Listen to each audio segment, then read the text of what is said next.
Hello everybody, it's Kara from Wild Book Garden, and today I am very excited to talk about my reading plans for the Trans Rights Readathon. I will also be tacking on the TBR game that I did earlier in March. I just never ended up posting it, but I know that you guys seem to enjoy watching the TBR game, so even though it is very late in the month, I will add that to the end of this video so that you can see some other things I've been thinking of reading throughout the month, but mostly I'm going to be talking about the Trans Rights Readathon, which is running from March 20th through the 27th. It is created and hosted by Sim Kern, whom I will of course link down below, and the whole point of the readathon is to read and celebrate books by trans authors and to donate to trans organizations. There is a very simple sign up. You will just fill out the Google form and talk about like what your platform is and what you'll be raising, like which organization specifically you'll be raising money for, and there's a lot of different ways that you can do this. You can set up your own fundraiser and have people kind of like support you through that, and you know, based on the number of books you read or the number of pages you read. You can donate yourself, you can donate per book you read, you can donate a set amount. There's a lot of different ways to do it,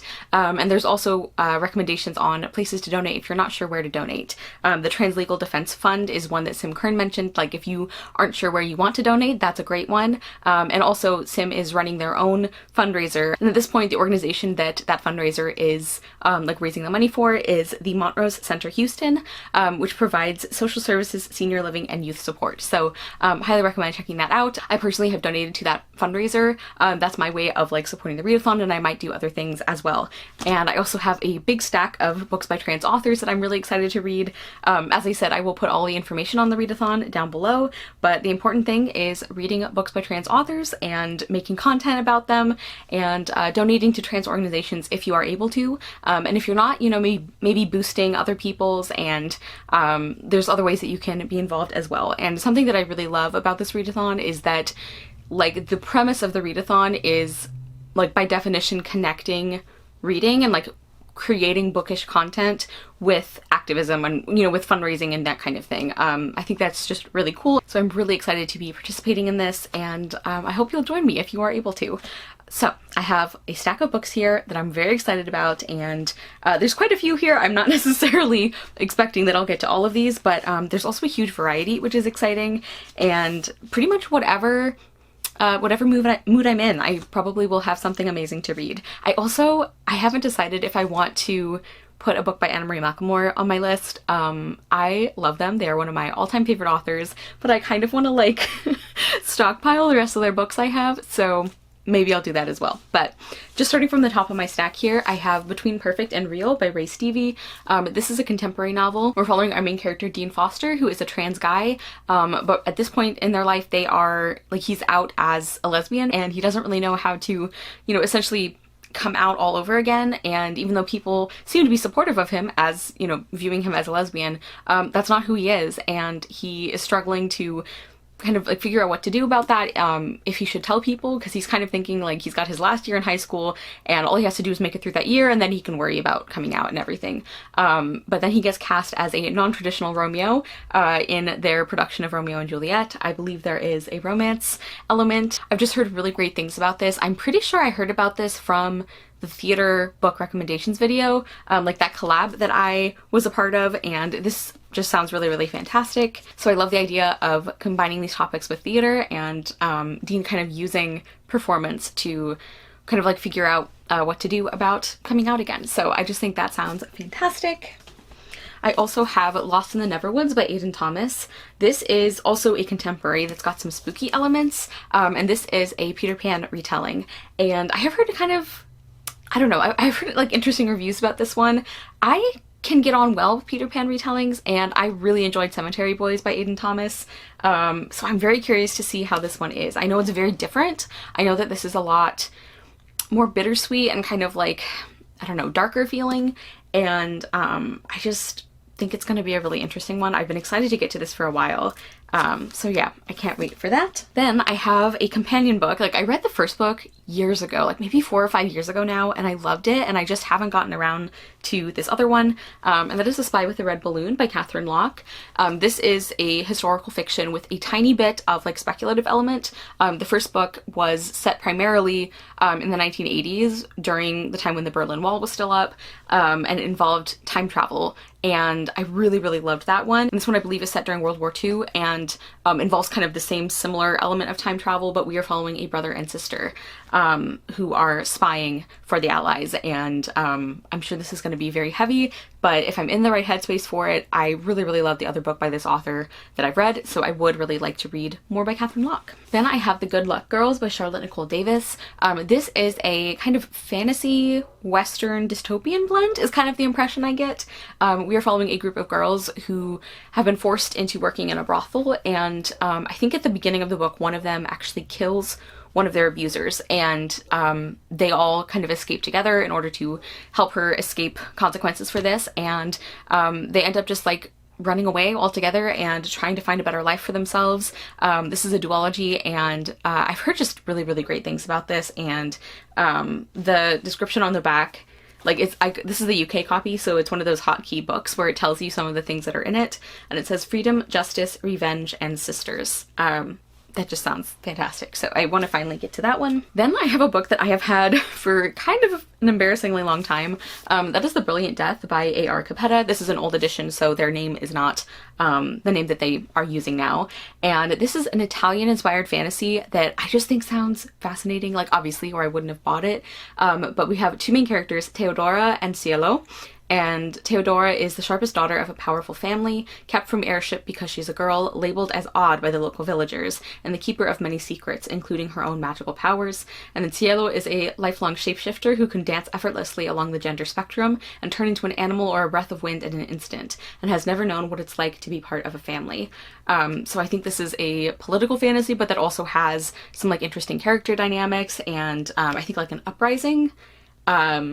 I don't know, it says an entire country gets turned upside down, so I want to finally get to this. I guess that's the theme of this TBR, is like finally getting to things. Then I have a couple of nonfiction picks. I have Laziness Does Not Exist by Dr. Devon Price. This is a very short nonfiction that is exactly what it says. I got this for Christmas, I believe, or was it last birthday? I don't remember. But I was gifted this by my family because I think this sounds really interesting, and I want to read more about these kind of topics and like, you know, capitalism and productivity, like hustle culture and all of that. And this is about how laziness is not actually a thing, so I think that sounds very cool, and I've heard like really, really good things about this one. Like, I guess that's most of these books, but that's not a bad thing, you know? Then I also have in the margins A Transgender Man's Journey with Scripture by Shannon T. L. Kearns. So this is, as you can probably guess, this is a book by a trans man who is an ordained priest, and I just think that sounds really, really interesting. And something I love is the back of the book says, moving the conversation beyond transgender inclusion to demonstrate the unique and vital theological insights transgender Christians can provide the church.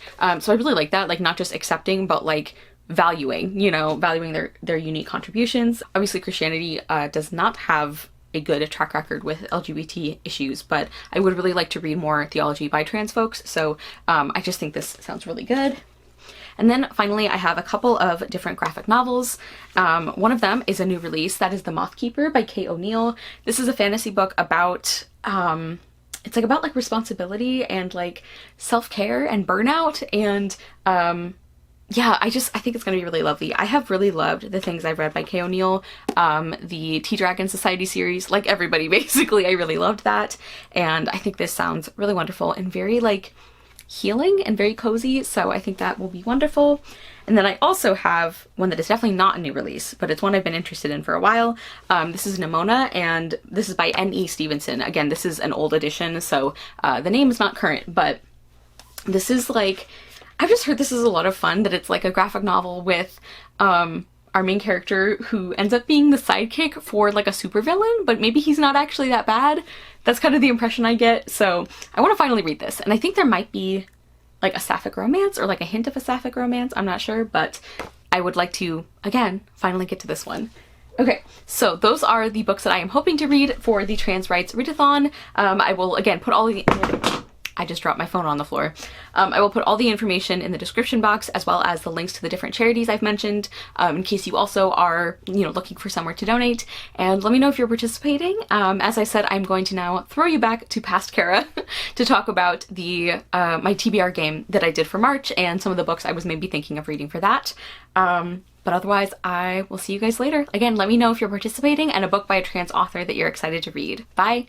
Hello everybody, it's Kara from Wild Book Garden, and today I'm here with my March TBR game, my version of a TBR game, which is basically just getting to come up with prompts and pairing them with my Jane Austen playing cards. I will link the first video I did like this down below in case you want just a little bit more information on how this is going to work, but basically it's just a fun way that I can talk about some of the readathons I'm participating in without putting a lot of pressure on myself to like mention every book or get to every book that I talk about. I think at this point you also will have already seen my Tor.comathon TBR, so those books are also ones that I want to get to in March. These are going to be other books, so not Tor books. As far as other readathons and read-alongs, of course we are doing Past It Classics. We might also be on our last book for the Fairyland read-along. All of that information will be in the description, and I'm going to be participating in a couple of other readathons as well. Middle grade March, you guys know I love middle grade, very excited about that, and also the Irish readathon. I will put all of that information down below as well. So let's just get to it. I am going to be picking 8 cards here and then pairing them with books. Elizabeth Bennet from Pride and Prejudice. Ooh, okay, so that is a free space. And the reason that I included a couple free spaces, even though like theoretically they're all free spaces because I don't punish myself if I don't read these books, is that I still feel like a lot of times I need like a push to just choose something I really want to read. Like I need to be better about letting myself do that, so that's the thinking there. And I did that because Elizabeth Bennet is one of my favorite characters. I know that's basic, but I find her really compelling. Okay.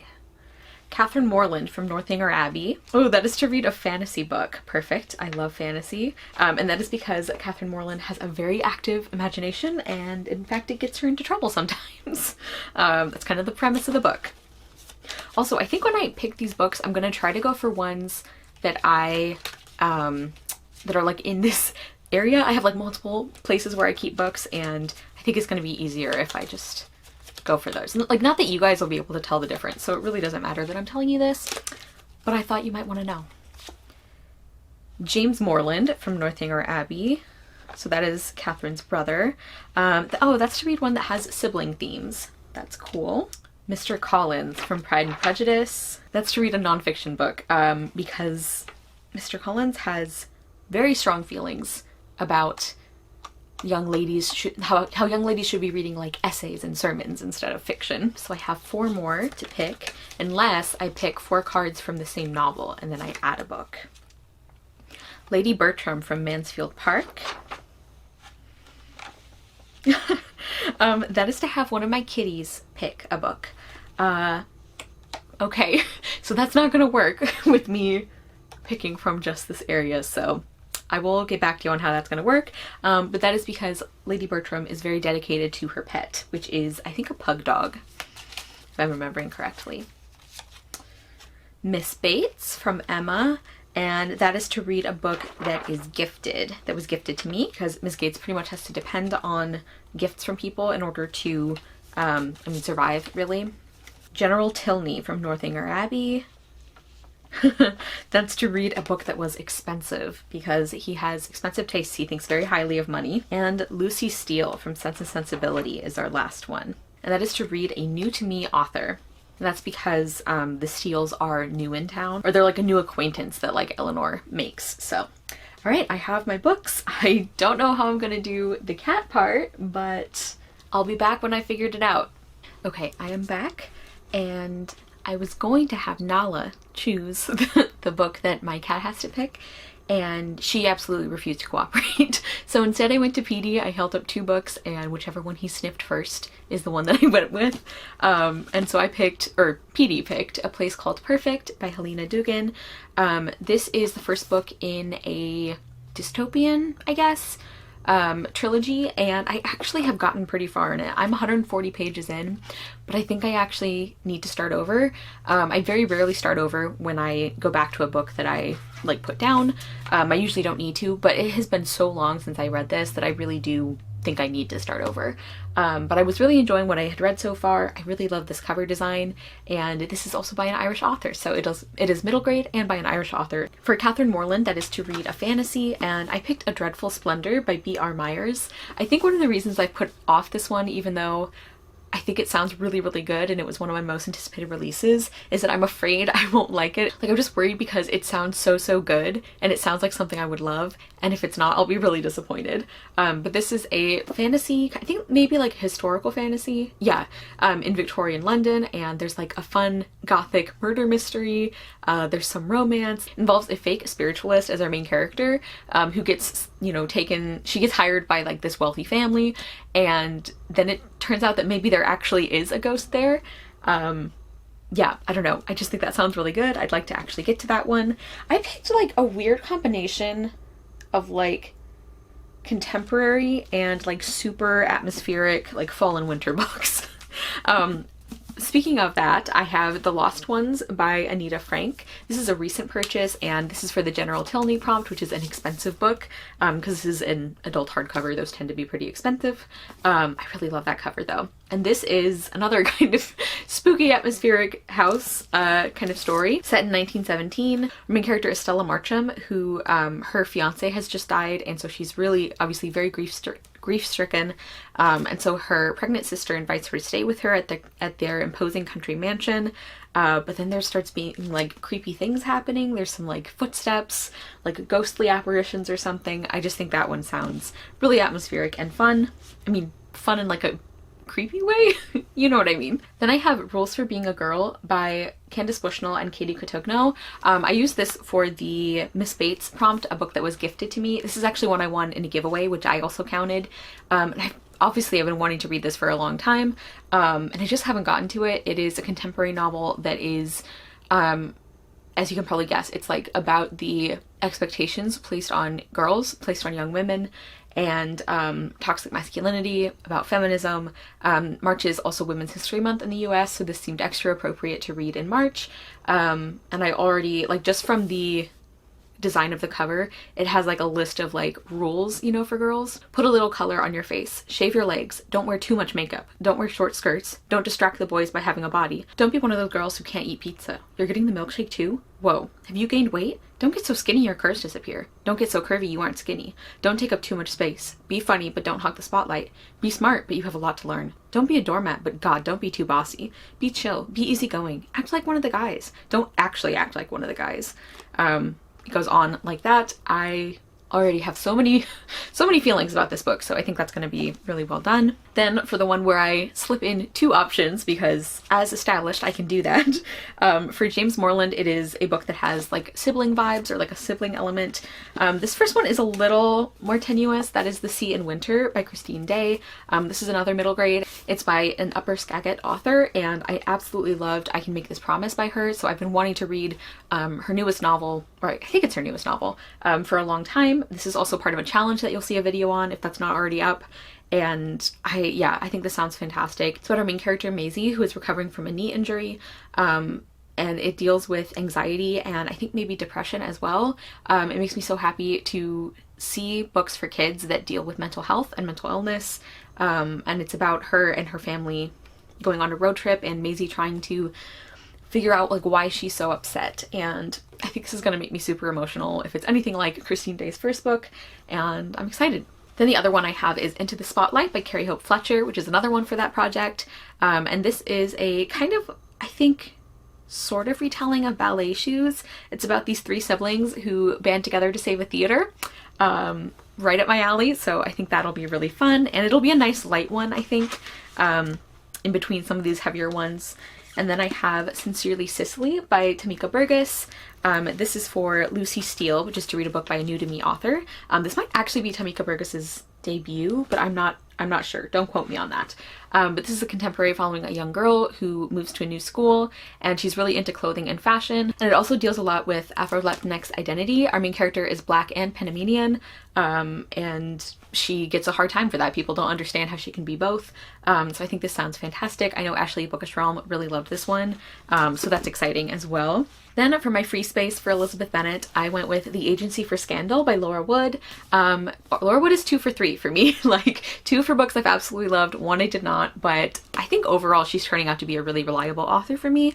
And this is a mystery where it's like a feminist like private investigative agency. It's like a bunch of women who like take cases and right wrongs, and I just think that sounds fantastic. I also really love this cover and this really beautiful spine.